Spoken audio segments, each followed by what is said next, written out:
Hello guys, today I'm gonna talk about a new Dragon Warrior deck I just made. I just got legended with it a few minutes ago, and there'll be gameplay of that in another video that I'm gonna post as well. But let's talk about the deck here.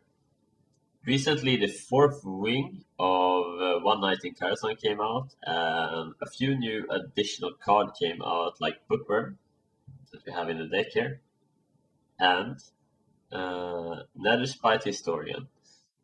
So they really encourage you to play dragon decks, and I made a variant of warrior dragon deck here, which is more of a control variant rather than an aggressive variant that you usually see on ladder. The classic dragon warrior deck are usually the aggressive ones, but this focuses more on mid-late game. Actually, it has the tools to go toe-to-toe with the control deck late game, and it's still very potent early game.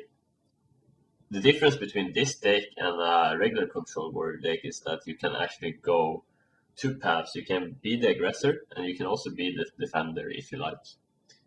And it's strong on both points actually. So let's go through the cards here. We have the two Bloodseeker, which I feel is a very strong early game card. It also helps activate Execute, which is nice. And it has synergy with Acid Drake, and we also have the spell power. The reason why it's so good early game is that it can usually trade 1-for-1 with Mana Worm, Totem Golem, Tantrog I mean, Squire. It's actually really good against these cards, and sometimes we even get 2-for-1 value with it against Squires and Mana Worms and Tantrogs. So this really helps in this aggressive meta that is right now. So I would definitely recommend playing two of them. Then we have the Execute, which is one of the best hard removals in the game.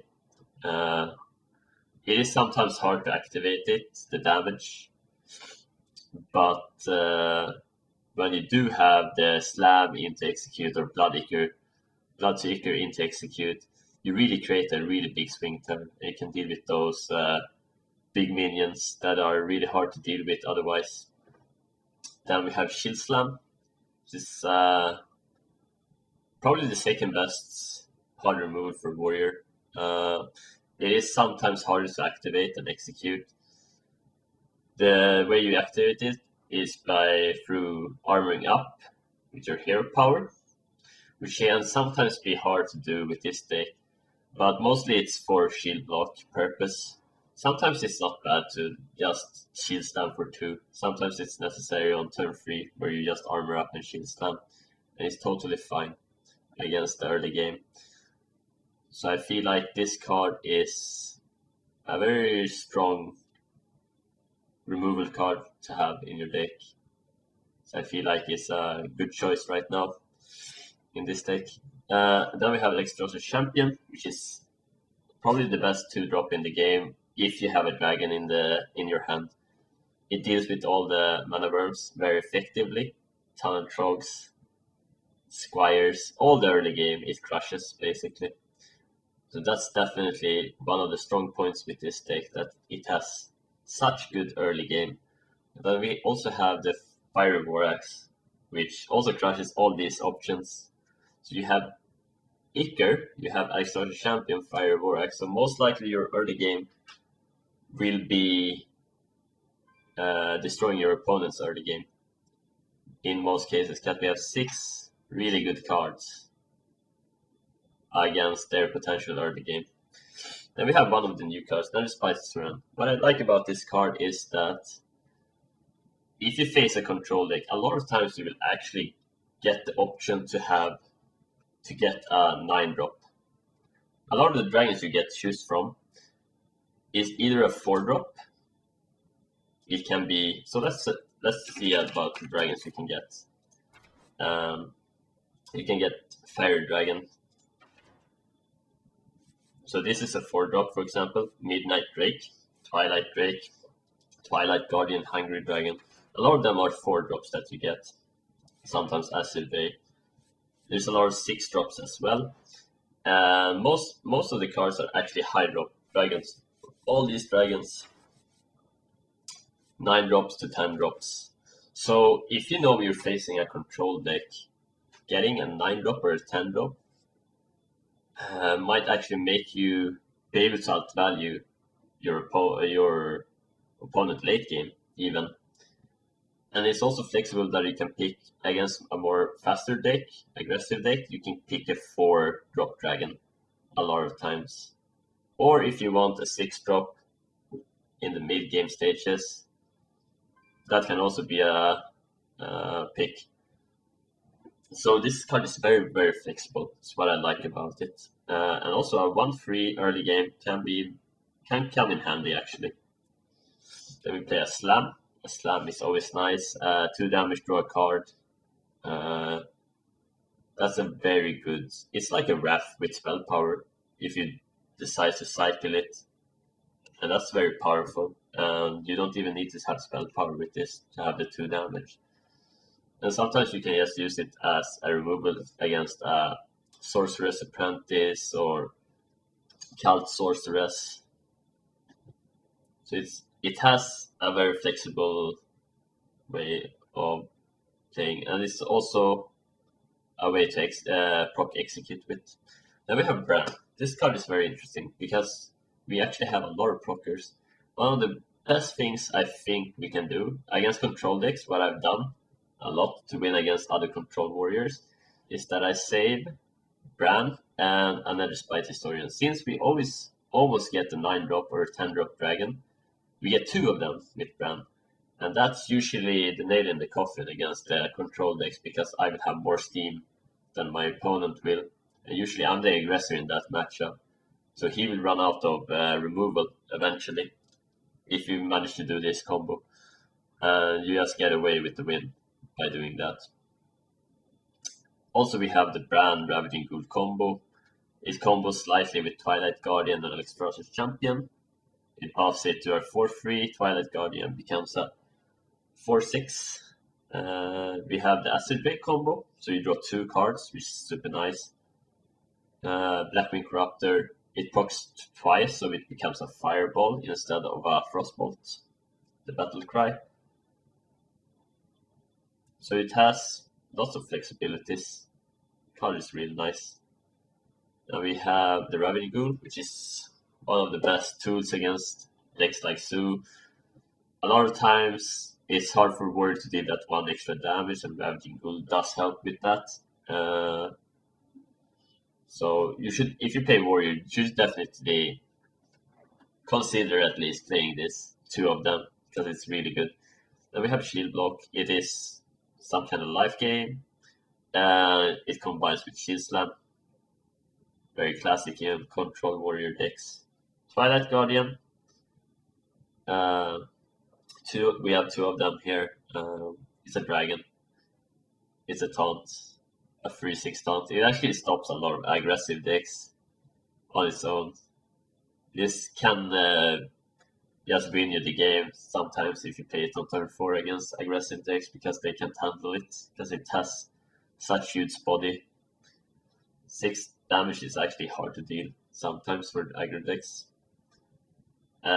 We do have only 2 4-drops in the deck, but since we have another Spite Historian, it's flexible. We can always pick a 4-drop from this, and then we have basically 2 extra 4-drops sometimes if we start with this in the early game.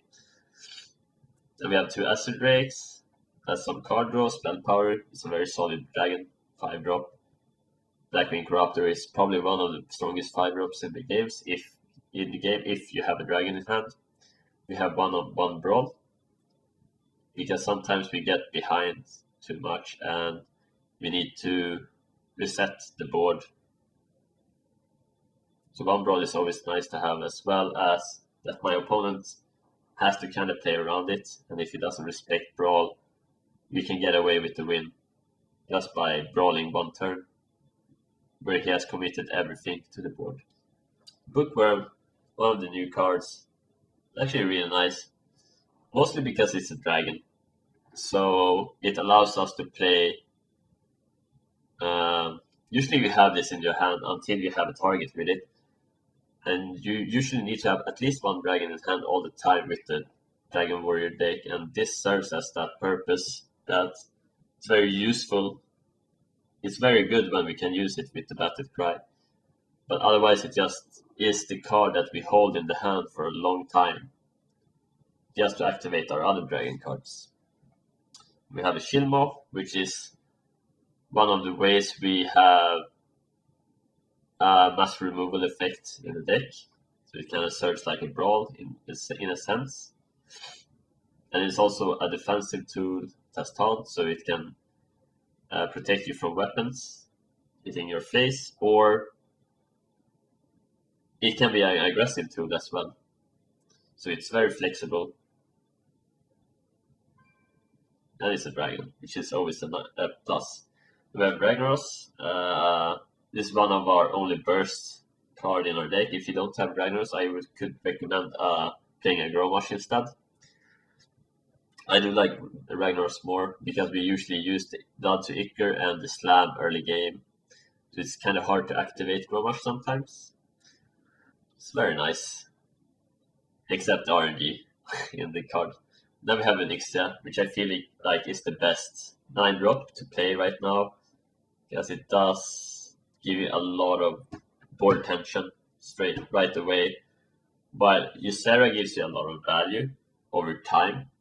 It's not that threatening on the board as Onyxia. Then you can also play Nefarian instead, which gives you 2 cards straight away. You can play Alexstrasza, but usually you have damaged your opponent a lot, so usually if you play Alexstrasza, you will use it defensively. You can also play Deathwing, which is another option, if you like that, or Deathwing Dragon Lord, which I don't really like, as our dragon cards has Battle Cry effects, and once Deathwing dies, we don't get to utilize our Battle Cry effects. We can actually be crucial in some of these control matchups. So I would recommend Onyxia, but if you don't have Onyxia, you can play another big dragon, 9-drop or 10-drop. Hello guys, I'm gonna do a small video with the Dragon Warrior as talked about. And it's actually might be my final game to Legend. We have 5 stars in rank 1, and hopefully we win this. I will go through the mulligans and a bit of gameplay in this video. Hope you will enjoy it. Let's see who we get. A Shaman. Johnny, the rank 4 Shaman. Alright. It's looking good here with the start. I think we want to keep everything. We have the Axe, which is one of the best early game tools we can have. Alexstrasza Champion. The Acid Drake is a kinda weird keep, but I feel like since we have the Alexstrasza Champion, we have the early game already set. Can be nice to have the Drake as well, to always ensure that we activate Alexstrasza's Champion. I'm gonna keep everything. One of the weak things with this keep is that we have really no great answer to Totem Golem. So Totem Golem kind of crushes us here. We have the answer against Tunnel Troll, Squire, Feral Spirit, Tusker Totemic. Everything does 3 damage the early game, but we have no 4 damage. Nothing that deals 4 damage up until this point, so now we do. I think we will go this. We actually go Axe here. It will encourage him to play Totem Golem. Guess we do the Gravity Goat. if I go the Alex champion here instead of the weapon, I will have to sacrifice this instead of. I will have to sacrifice this plus this to kill that off. So I think this is a much better play, and also encourage him to play the Totem Golem. So this is perfect. We get that extra damage in with this, and we can go with these two next turn. Now we have a real big tempo lead. We have the weapon equipped, and we have a 3/3 on the board. He has nothing on the board, and he's also overloaded. He do have the coin left, so that's an important thing to keep in mind here.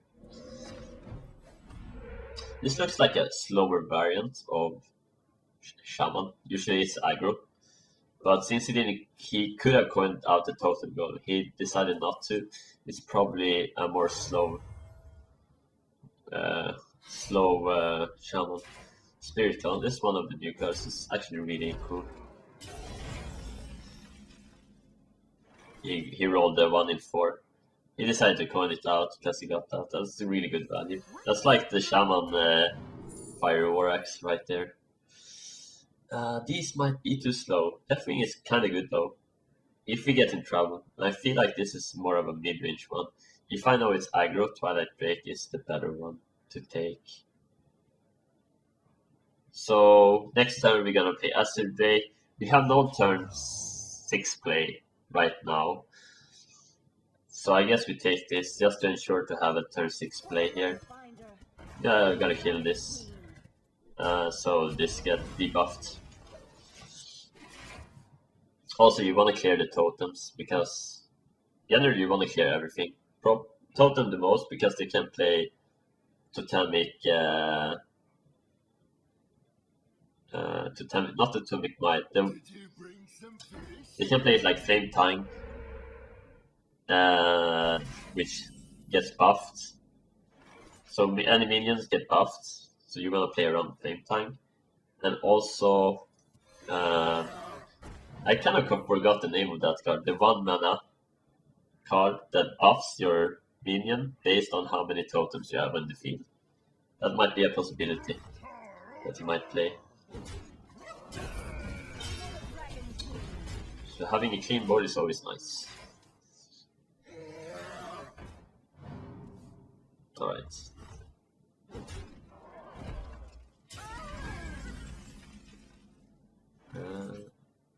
Slam is nice because it is 3 damage and then we can trade here. So let's start. You always want to start with drawing. See what we get here. Nothing that really changes our play. Go with this over the Twilight Guardian. It's bigger. We don't need a taunt right now.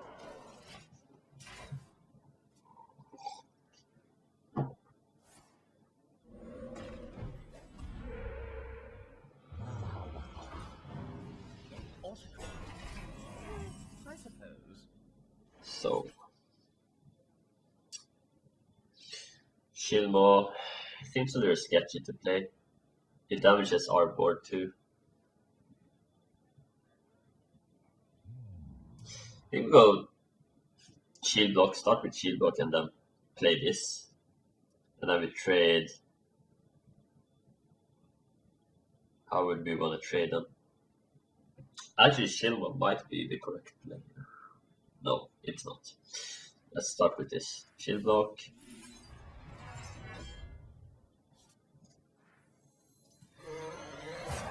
So if I trade like this, Maelstrom Pulse, you'll be weak to Maelstrom Pulse. This is slightly weaker to Lightning Storm, but it also has the high roll, so I feel like this better. These trades.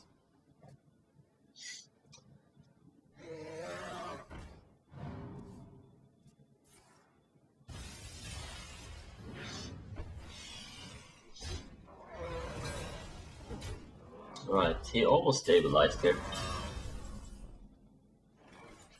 So we can trade the 4/1 into the Drake and then Rag. We can go face and go Rag. You do have Brawl. Where is our other options?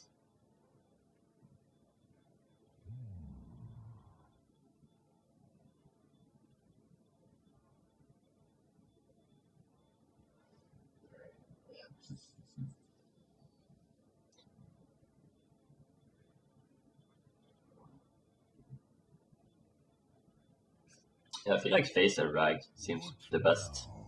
You have a 25% chance to win straight up. The only bad hit is the Young Dragon Hawk here. These hits are fine. Oh, look at that. We got Legends. Awesome. Let's see what rank we get. 10. Hope you liked this little video of the gameplay. And you should try the deck out. It's very fun, and it has a lot of potential for sure.